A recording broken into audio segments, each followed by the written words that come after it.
have a question for each one of you. Ever wondered how it is to be a superhero? Growing up, do you ever think about it? Who wanted to be a superhero while growing up? I did. So take this time to imagine, what if you got bitten by a radioactive spider? What if you got exposed to gamma rays? What if someone gave you that white stone? Sounds amazing, right? So suddenly, your whole life changes. You have amazing strength, super speed. You can now fly. Throw in that wonderful costume, and you're part of a league. Wow, very ideal. Everyone would start looking up to you, treat you as their personal hero. It's as if you have the whole world on your hands. Very ideal setting if you were part of a comic book. But let's do a reality check.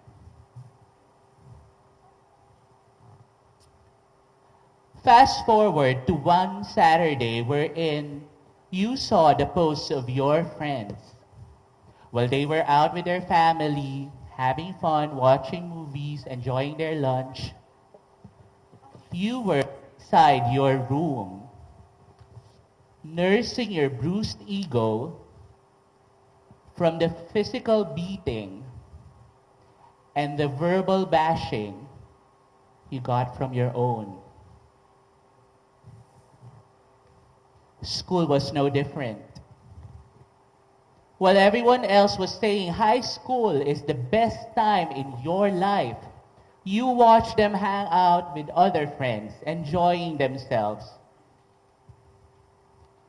However, for you, you were asking yourself, is bullying and being left out part of it?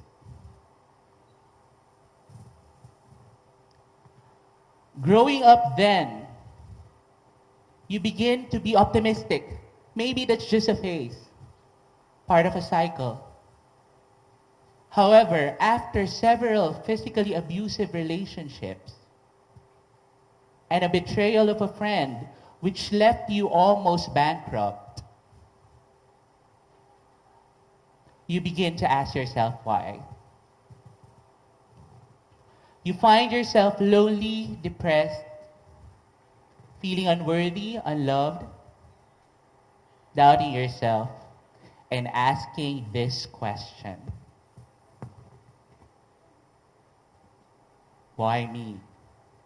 Why did it have to happen to me? There are hundreds and thousands and millions of people all over the world. But why did it have to happen to me? I didn't do anything bad. I was nice to everyone. But you ask yourself, why did it have to happen to me? You know what, my friends?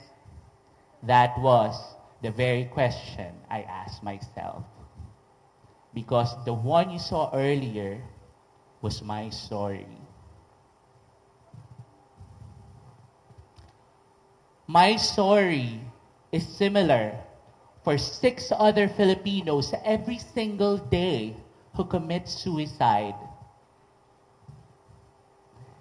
Every single day fighting their stress coming from broken relationships with friends, family, loved ones, coming from the very high standards that they put on themselves, that the society and social media dictates on them. Those people, much like me, during that time, we found ourselves at the lowest point in our lives, in the darkest point.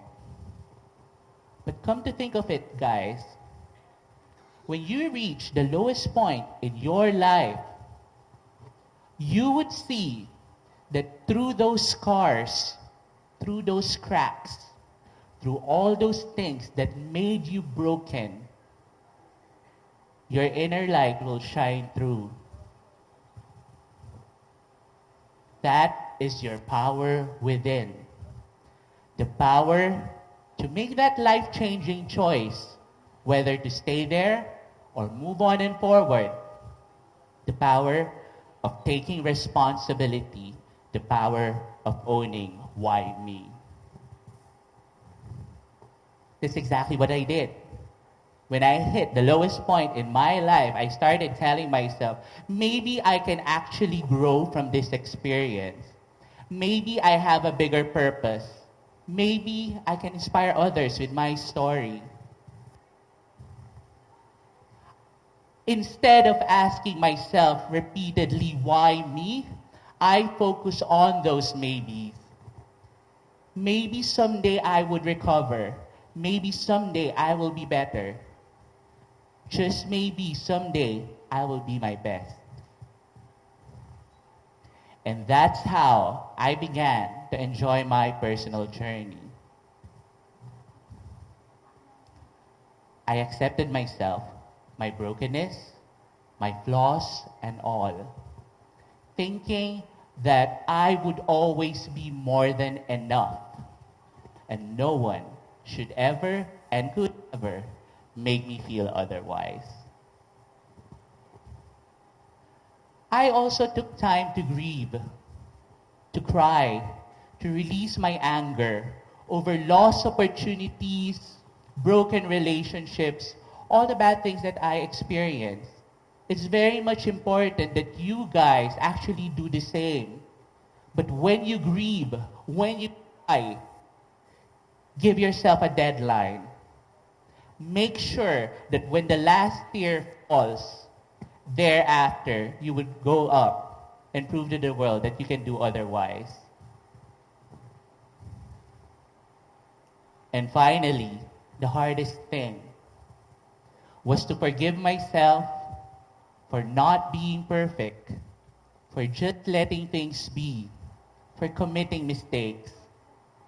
And in the process of forgiving myself, I also saw the opportunity to forgive others who have wronged me. And that was the time that I actually set myself free. You might wonder if I still have those questions. Every now and then, I'm not perfect. I still ask myself, why me? And recently, when I was invited to be part of TEDxYouth in Kuala Lumpur, Malaysia, as the only Filipino on board, I was reminded of that. Going there, I was very proud to represent, and the rehearsals were perfect. Everything was in place. Sound system was great, my slides were working, the clicker was cooperating.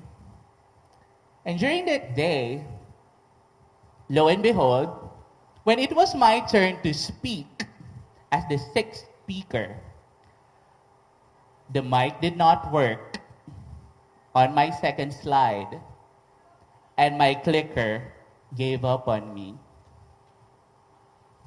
Yes, on my first ever international stint, in front of hundreds of people watching, I had to take a step back because in my head I was already asking myself, why me? Why now? Why not with the other speakers? But then again, I had to stop myself. Taking a step back, I realized that, hey, I went here to represent the Philippines, not to be the best speaker there is with a flawless presentation, but to be the most inspiring. I went here to represent, to give out my message in the clearest way possible, no matter how flawed the sound system or the clicker may be. And so I pulled through. After my talk, I shrugged it off. I said, one for the books, and I let go. But life pulled out a miracle card. After my talk, I got one of the loudest cheers from the audience members.